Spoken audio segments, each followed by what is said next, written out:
What if I told you that the federal government has authorized a private security firm to come to your house or stop you in your car and take your property, take your cash, take whatever valuables you have in your car or your house, or even take your car? Would you still think this is the land of the free, home of the brave?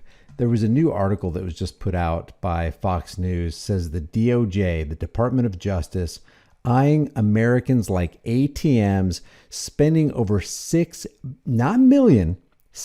billion to aid civil asset forfeitures. It says federal government spends billions to identify and seize assets through forfeiture. And before anybody says this is Biden's DOJ, we need to get him out of office and get somebody new, we need Trump back in there, let me just refresh your memory. Back when Trump was president, he authorized civil asset forfeiture over and above what Obama did. I'm just going to read some of this article right here from the street. It says, civil asset forfeiture is the latest danger from the Trump administration. The new rule announced by the Justice Department, that's Trump's DOJ, won't just expand the practice. It's designed specifically to defeat protections passed at the state level. So Trump wanted to use the federal government to override state law. It will almost certainly lead to abuse, you think? But here's the kicker. Yes, Obama's bad. Yes, Biden's bad. Yes, Trump is bad. But check this out.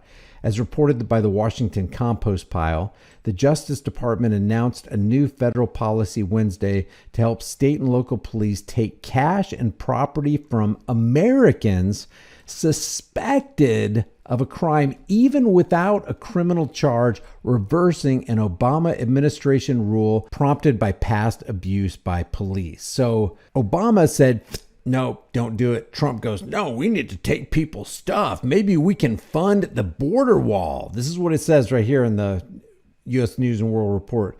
Trump taps civil asset forfeiture to fund border wall. Hey, I've got a great idea. Let's take more money from the American tax cattle and let's say, we suspect you of committing a crime that gives us justification to take your car, to take your valuables, to take your cash, to even take your house and your property. That's civil asset forfeiture. Back to this Fox News article. This guy says, you probably heard the adage, you got to spend money to make money. He said, for the government, you got to spend money to take money. See, the government has what it takes to take what you've got. It says the Department of Justice is shelling out more than $6 billion to private companies to manage its asset forfeiture investigation. You mean road piracy operation? On your land, it's going to be a piracy operation. They can just come to your house and say, hey, we suspect that you have committed a crime. That's why you have all this cash. That's why you have this house. That's why you have this car, because we suspect you're involved in criminal activity. It says asset forfeiture is the process through which the government seizes money or other property that is believed to be linked to a crime. And that's all they got to say. They don't need a warrant. They don't need probable cause. They don't even need reasonable articulable suspicion. The DOJ is empowered and emboldened to hire private firms to help them take more of your money, to take more of your assets, to take more of your valuables. Most federal forfeitures are civil, meaning the government can keep the seized property without ever charging the owner with a crime. And good luck getting that back. You're going to have to hire some high-powered lawyers. You're going to have to spend a whole lot of money. And here's the kicker. The state will take your money and then give your money, property, vehicles, whatever, to the federal government. And then when you go after the state to get it back, they're going to be like, well, we don't have it. We gave it to the federal government. So the federal and state authorities are in collusion together because the money is given to the feds and the feds give the state a cut, and the cut use that tax cattle asset forfeiture money to, refurbish their police departments or buy high-powered cruisers or get another MRAP or get weapons that they're going to deploy against you. The DOJ announced earlier this year more than $6 billion in contracts awarded to multiple private companies to help with asset forfeiture investigations. Contractors are expected to help with everything from investigating and identifying assets for seizure. So they're going to go through records. They're going to go through bank accounts. They're going to go through purchases that you made. And we're talking about you. We're talking about me. The gun of the federal government has been locked, cocked, and loaded, and it's pointed at us to record keeping and providing courtroom testimony. This guy right here says, these are 6 billion reasons we need civil forfeiture reform now. We don't need civil forfeiture reform. We need it demolished and removed from American life. Congress must act to prevent law enforcement from treating ordinary Americans like ATMs. Yeah, Congress, which is the opposite of progress, is really on your side. Democrat, Republican, it doesn't matter. A Republican-run DOJ wanted to initiate civil asset forfeiture. A Democrat-run DOJ wants to initiate civil asset forfeiture. Tell me what the difference between a Republican or a Democrat is. And check this out. Forfeiture generated more than $45.7 billion in revenue for the federal government alone, just the federal government, not including state government, between 2000 and 2019. This guy says federal forfeiture is a big business, and it's a particularly big business for the law enforcement agencies that get to spend the money out of these funds. The FBI, who's always on our side, touts forfeiture as an important tool for, quote, disrupting and dismantling criminal and terrorist organizations and punishing criminals, says the terrorist organization, as well as compensating victims and protecting communities. It's all about protection. Hey, we're from the government, and we're only here to help ourselves to your stuff.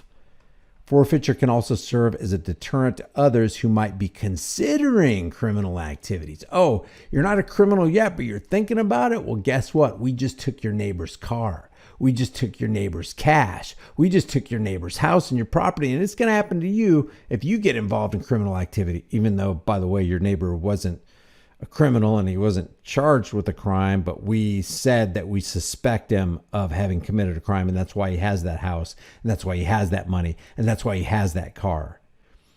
But critics like the Institute for Justice argue innocent Americans are often targeted by forfeiture. Fighting to get seized property back is difficult and expensive, and they know it. They got the deep pockets, they got the unlimited resources, and they know that they can wear you out and wear you down. Since forfeiture effectively places the burden of proof on the property owner, not the government, and because it's a civil case, there is no right to a public defender. So you have to actually prove that you're innocent. They don't have to prove you're guilty. One of IJ's clients had her nest egg seized during an FBI raid on U.S. private vaults in 2021. The FBI seized safety deposit boxes and their contents, totaling around $86 million in cash and tens of millions more in gold, silver, jewelry, and other valuables. This lady says the FBI feels like they can get away with anything.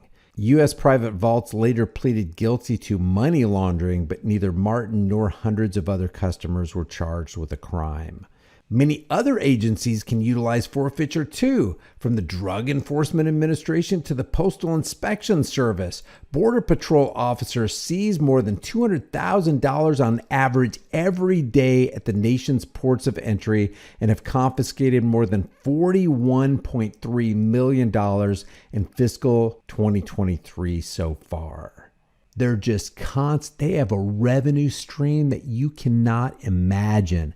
$200,000 on average every single day is confiscated by Border Patrol alone. How much does the FBI get? How much does the ATF get? How about the DEA? How about the other alphabet soup agencies?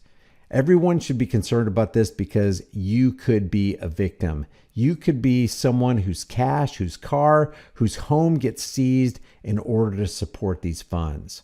A previous IJ report found that 78% of all forfeiture cases the DOJ processed between 2000 and 2019 were administrative, meaning agencies seized property with little or no judicial oversight. So there's nobody watching the fox as he removes the chickens from the hen house and tears a couple hens up in the process. And this guy ends with, if the federal government is spending billions of dollars to do it, that means they're spending billions of dollars to target someone just like you. So I don't care if it's the Biden DOJ, the Trump DOJ, the Clinton or the Reagan or whoever, civil asset forfeiture has been a thing for a long time.